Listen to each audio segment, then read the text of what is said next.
Isinusulong naman ni Senador Ronald Bato de la Rosa ang isang panukalang pag-amyenda sa Party List System Act para harangin ang pagpasok ng mga grupong may kaugnayan sa rebelyon at terorismo.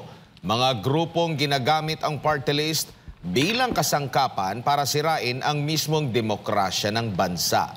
Narito ang balita ni Andrea Santos.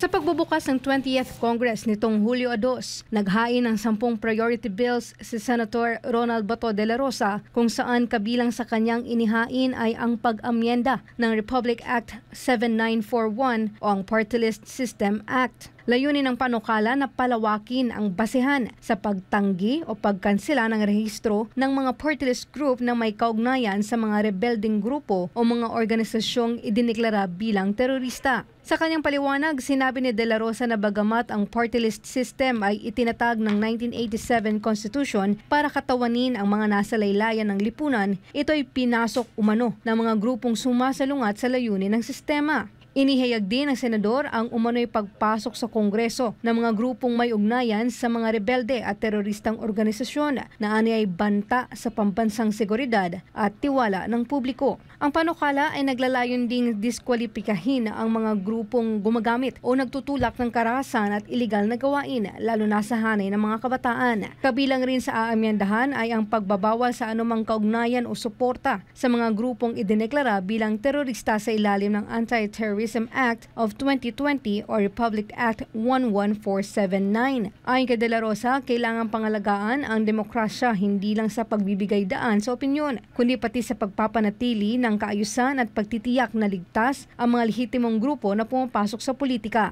Nilinaw din ng senador na hindi nito layong patahimikin ang tunay na kinatawan ng sektor. Bagkus, ang layunin ay ibalik ang party list system sa orihinal nitong layunin, ang pag-angat sa kapakanan ng mga nasa laylayan at ang pagkakaroon ng inklusibong lehislatibong proseso. Hinimok ni De La Rosa ang agarang pagpasa ng panukala para mapanatili ang integridad ng mga demokratikong institusyon ng bansa. Matatandang sa ilalim ng Administrasyong Duterte, ilang dating rebelde ang nagbunyag ng umano'y koneksyon ng Makabayan Bloc sa Communist Party of the Philippines o CPP. May mga mass organization din na kalyado ng grupo ang sangkot sa pagre-recruit ng kabataan tungo sa New People's Army o NPA, ang armadong sangay ng CPP. Ang CPP-NPA ay idineklara bilang teroristang grupo ng Pilipinas at iba't ibang bansa tulad ng Estados Unidos, European Union, United Kingdom, Australia, Canada at New Zealand. Samantala, ang National Democratic Front o NDF naman, ang political arm ng CPP ay opisyal ding idineklarang terorista ng Anti-Terrorism Council noong Hunyo 23, taong 2021.